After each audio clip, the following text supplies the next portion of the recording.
Quando na Supremo também pode ter gritaria, porque eu não tenho dúvida de que... primeiro, né, isso é uma medida absolutamente legal, constitucional e compatível com hoje você ter 40 milhões de brasileiros sob domínio de território do crime organizado. Então, o Estado de Defesa foi feito, inclusive, para invasões estrangeiras e as facções criminosas já são países próprios, com exército próprio, com hino próprio, com bandeira própria, com tribunal próprio, inclusive, e não se sujeitam às leis do nosso país. Então, eu acho que esse ponto da retomada de território, do fato de que nós teremos, sim, operações policiais com muitas mortes de faccionados e de criminosos, e aí vai ter o discurso que a gente sempre escutou de crítica de não, vocês estão promovendo chacina, vocês estão promovendo letalidade policial. Não existe retomada de território sem a morte de faccionado. O faccionado não vai abrir mão das suas armas, do seu fuzil e deixar o policial pacificamente entrar no seu território para fazer a retomada. Vai ter morte, e vai ter muita morte, né? Sim. Dentro dessa fala sua, vocês não temem, de repente, ser rotulados de radicais e, de uma certa forma, ficar isolado pelo eleitorado mais conservador? Não, porque eu acho que a população brasileira está tão saturada com a moderação cínica que a gente vê na política, que ela quer um radicalismo, porque o nosso sistema é tão profundamente corrupto e a gente é um país tão miserável e tão atrasado e que perdeu tantas oportunidades nos últimos 40 anos que ou você é radical ou você não promove mudança nenhuma. E eu acho que a maior parte da população, por mais que esteja anestesiada, por mais que o Brasil seja um país de poucas revoltas populares, de pouco, que nunca vivenciou uma guerra em grande escala, que está pouco afeito a grandes revoluções contra a classe política, eu acho que existe esse espírito latente dentro da maior parte dos brasileiros, de ver durante tanto tempo a gente sequestrado por gente corrupta, e não só corrupta, até, e eu disse isso recentemente falando sobre o Vorcaro, você vê que até os nossos canalhas são burros, porque o Vorcaro, ele mandou mensagem de visualização única para o Alexandre de Moraes, porque a Polícia Federal não consegue resgatar, né? Ela consegue resgatar mensagens apagadas, mas não consegue resgatar de visualização única. Só que aí, para ele mandar, ele escreve no bloco de notas e tira um print e deixa o print na galeria. Falando, não é possível que o sujeito que roubou pelo menos 60 bilhões de reais é burro ao ponto de deixar um print na galeria com a mensagem de visualização única. Então, assim, acho que a população está tão saturada disso que... Fez um esforço e morreu na praia. Que exige morreu na praia de Trancoso, inclusive, que diz-se aí que em breve, nas próximas semanas, deve sair alguns vídeos de autoridades da República aí nessas festas. Mas, enfim,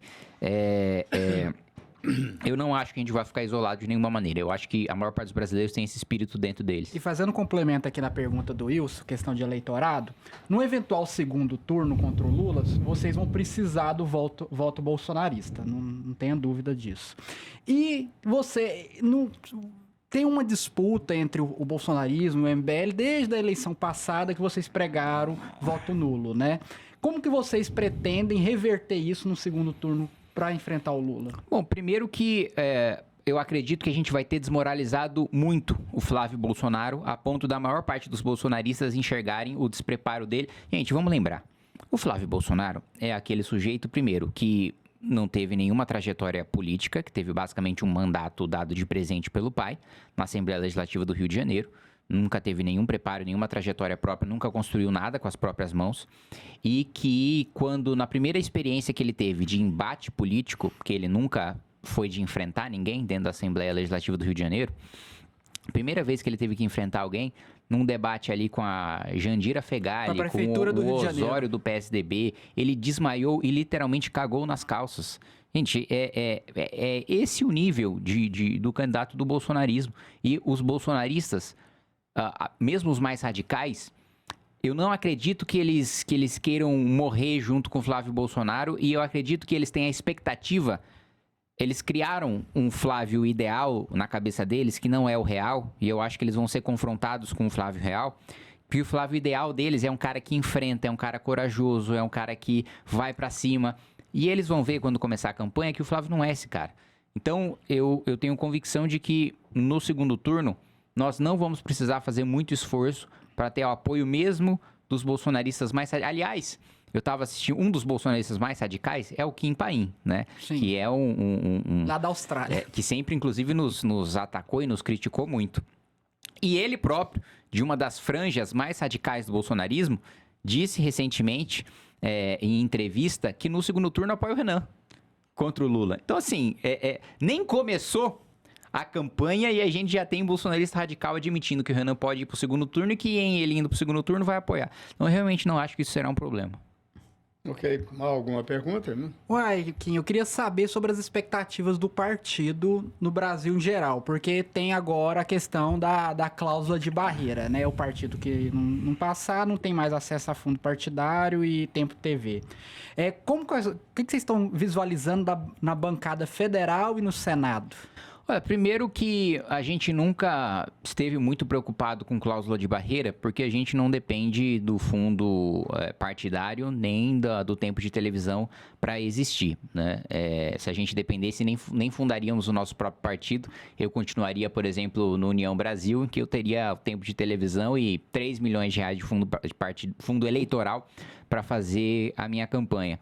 Mas apesar da gente nunca ter grande preocupação em relação a isso, a nossa maior preocupação era, sendo muito transparente aqui com vocês, era fazer 5 deputados, que é o número mínimo necessário para 2 coisas importantes. Uma, participar de debate de televisão em 2028. Outra, ter direito a destaque na Câmara dos Deputados em todas as votações. Ter direito de obrigar todos os parlamentares a votarem o trecho do texto que a gente quisesse. Agora, nós estamos muito tranquilos em relação a bater a cláusula de barreira. Né? O Amoedo, em 2000, e isso falando de análise, não é falando de torcida não, mesmo ainda que haja torcida. Em 2018, o Amoedo, quando saiu o Partido Novo, fez 2,5% na urna na hora de se eleger. Desses 2,5%, 35% se reverteu em voto de legenda. O Renan vai ter muito mais voto. A conversão do voto do Renan é muito maior do que 35%, porque ele está muito mais identificado com o Partido Missão do que o Amoedo estava com o Novo. Então, eu acho que só com o apoio para a legenda, nós já vamos conseguir ter uma quantidade suficiente de votos para eleger deputados federais na maior parte dos estados. Boa parte desses estados, mesmo sem o voto de legenda, tem chapas competitivas, tem bons pré-candidatos. Nós temos um núcleo forte, inclusive, aqui no estado de Goiás. Está aqui me acompanhando o Noleto, aqui ao lado. Então, eu estou bastante otimista e bastante tranquilo em relação à representação na Câmara. Até mesmo no Nordeste? Até mesmo no Nordeste. Você sabe que, nas últimas pesquisas, o Renan cresceu mais no Nordeste do que no Centro-Oeste. Né? E o Centro-Oeste sabe-se, né, que é onde tem um eleitorado mais à direita, né? Então o fato do Renan ter rodado o Maranhão, agora está na Bahia, indo nos lugares mais pobres e falando dos problemas desses lugares, que nenhum outro pré-candidato à presidência jamais esteve nesses lugares, jamais falou dos problemas desses lugares, está dando resultado. As pessoas estão vendo que é o único que está olhando para os pequenos municípios, denunciando que o prefeito tem lá 15 mil habitantes na sua cidade, a cidade que vive 90% de repasse da União, e ele recebe uma emenda parlamentar quando 80% da cidade não tem esgotamento sanitário e ele contrata o show do Wesley Safadão. É o único cara que está denunciando uma bizarrice dessa. Né? Então eu acho que no Nordeste também nós temos candidaturas fortes já, independentemente do Renan, na Bahia, né? Nós temos um núcleo para a chapa de federal. Federal. Né? Federal. Nós temos um núcleo muito forte em Pernambuco, no Rio Grande do Norte, no Ceará. Então, eu tô muito tranquilo em relação ao nosso trabalho no Nordeste. A gente sempre teve muita dificuldade no Norte e no Nordeste até as eleições de 2024. Em 2024, a gente conseguiu consolidar núcleos muito fortes na região Nordeste. Minha última... Depois eu vou querer fazer uma. Eu acredito que o grande desafio de vocês é porque o antipetismo aumentou muito. Eu estou falando isso porque eu cubro política em Brasília, no Congresso, e converso com várias lideranças. O que se percebe, o antipetismo, ele vai ser quem conseguir abocanhar a maior fatia do antipetismo, leva a eleição. Seja quem for, seja qualquer partido. Como eu considero hoje que está competindo, e me desculpe o governador de Goiás, mas que está competindo mesmo é Lula, Flávio Bolsonaro e o Renan. o antipetismo, obviamente, vai ficar com o Flávio Bolsonaro ou com o Renan. Eu acredito que o desafio de vocês é exatamente tirar voto, porque vocês não vão tirar voto só do Lula. O Lula vai tirar pouco. O lulopetismo é quase uma seita. Aliás, é uma seita de devotos. Assim como o bolsonarismo é uma seita de devotos. Então, mas o antipetismo está mais próximo hoje do Flávio Bolsonaro, com todas essas lambanças do Flávio Bolsonaro, do que do Renan. Esse, no meu entendimento, é o grande desafio de vocês. Sem nenhuma analogia sociológica ou comportamental, nada. É isso. O que vai definir essa eleição é o antipetismo, que está cada dia mais crescente. Concorda? Eu acho que quem for, primeiro, se o Lula for candidato, né? E eu sou de uma corrente minoritária dentro do MBL Você que abriu esse debate, que acha inclusive. que eu tô há 2 anos falando que acho que é provável que o Lula não dispute. O risco né? é grande. E eu acho até que ele deixou escapar ali num evento na Petrobras, falando, olha, o Haddad agora vai dar saltos maiores. Mas peraí, você já anunciou a pré-candidatura dele pro governo do estado. Que salto, volta e meia ele dá parece que salto péssima maior você vai dar? senha, Aí às vezes é pro Camilo Santana também. São as duas vertentes que vão disputar ali, o Haddad ou o Camilo.